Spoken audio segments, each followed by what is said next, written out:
Welcome to This is America in VOA Special English. I'm Steve Ember. And I'm Faith Lapidus. This week on our program, we tell you about some celebrity museums. Some museums present the best of high culture. These are not the museums we're going to talk about today. We are going to explore places where people can learn about the lives of famous entertainers from the past. We start with a museum that is not even very easy to find. It opened in 2004 in a building behind an office park and a food store near Philadelphia, Pennsylvania. Welcome to the Stoogeum. It honors the old comedy team, the Three Stooges.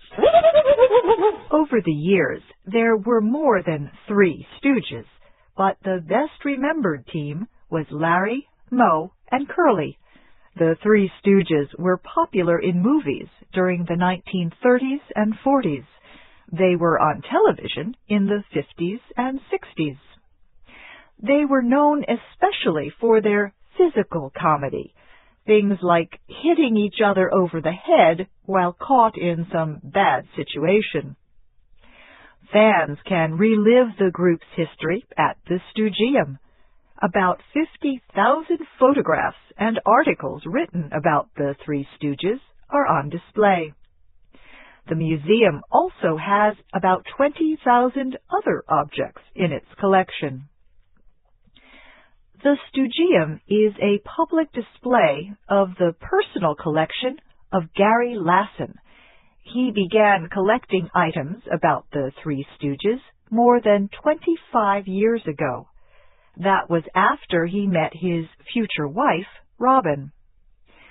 Gary Lassen always liked the Three Stooges, but his interest grew after he learned that Robin's grandfather was the brother of Larry Fine, the Larry in Larry and Moe.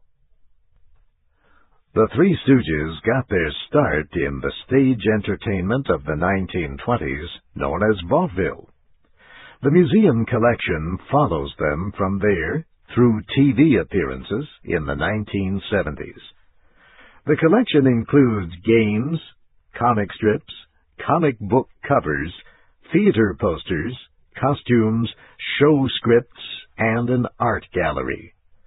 The gallery has a room-size painting along with drawings of the Stooges made by famous artists. And the museum has an 85-seat theater that continually plays Three Stooges films. People who want to visit the Stoogeum must make an appointment.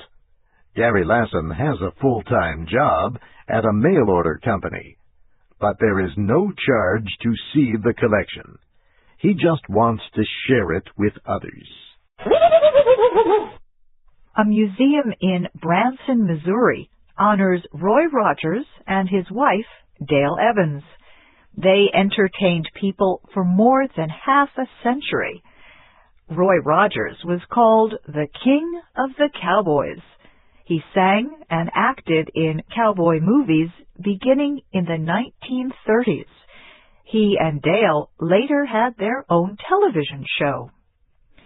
The museum includes Western hats, boots and saddles, family photographs, letters and recordings, and items from their movies and TV shows. A statue of Roy Rogers' horse, Trigger, stands outside the museum. Inside the museum are mountings of Trigger, Dale Evans' horse, Buttermilk, and their dog, a German shepherd named Bullet. These animals were among the most famous ever to appear in Hollywood movies. The museum also has a cowboy western show presented by Roy Rogers, Jr. He talks about growing up with Roy and Dale. He also performs songs that his parents sang, like the one at the end of their TV show in the 1950s. Here are Roy Rogers and Dale Evans with Happy Trails. Another museum, this one in New York State, honors two other entertainers who were married to each other, Lucille Ball and Desi Arnaz.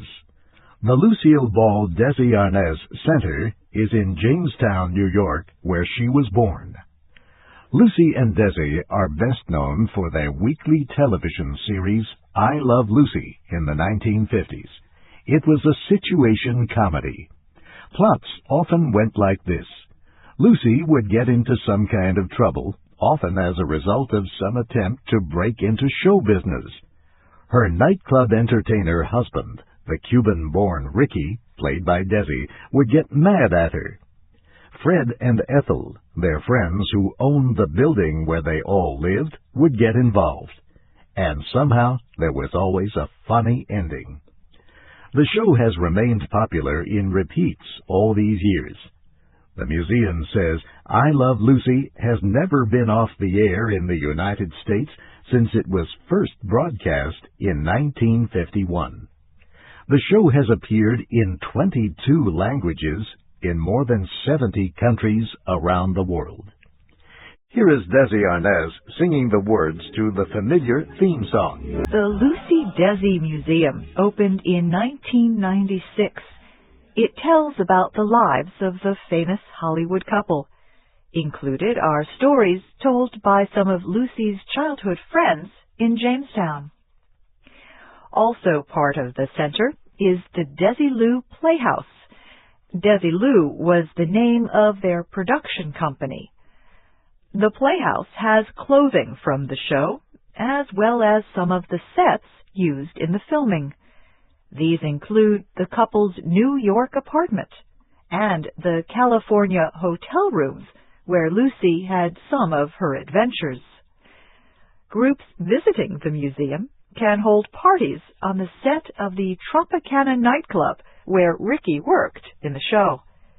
One of the songs he performed was this one, Babaloo. The city of Indiana, Pennsylvania is home to a museum that honors a local resident who became a famous actor. James Maitland Stewart, better known as Jimmy Stewart, was born and raised in the community. His father's hardware store had been in the family since the 1850s. Jimmy Stewart appeared on stage and television, but he is best remembered for his work in the movies. He won an Academy Award for Best Actor in The Philadelphia Story. He also appeared in 79 other films, funny ones, sad ones, dramatic ones, and musical ones. He even sang in the movie Born to Dance. The song is called Easy to Love. The Jimmy Stewart Museum is on the third floor of the Indiana Free Public Library. The library is across the street from the building that once was the hardware store owned by the Stewart family. A bronze statue of Jimmy Stewart is nearby, in front of the courthouse. The museum tells the story of his life in relation to history and the development of the communications and entertainment industries. There is a lot to tell. The actor was also a fighter pilot during World War II, and later rose to the rank of Major General in the Air Force. The museum displays some of the awards he received, going as far back as when he was a Boy Scout. The museum says Jimmy Stewart's life was an example of good character and citizenship. Many of his movies celebrated loyalty and love of family, values he learned as a child growing up in western Pennsylvania. Opening a celebrity museum can be risky from a business position. In 2004, a man named David Lohr opened the James Dean Museum in the state of Indiana. He established it in Fairmount, the community where the actor grew up. James Dean was a movie star in the 1950s. He was killed in a car crash in 1955 at the age of 24. He appeared in only 3 films: East of Eden, Rebel Without a Cause, and Giant.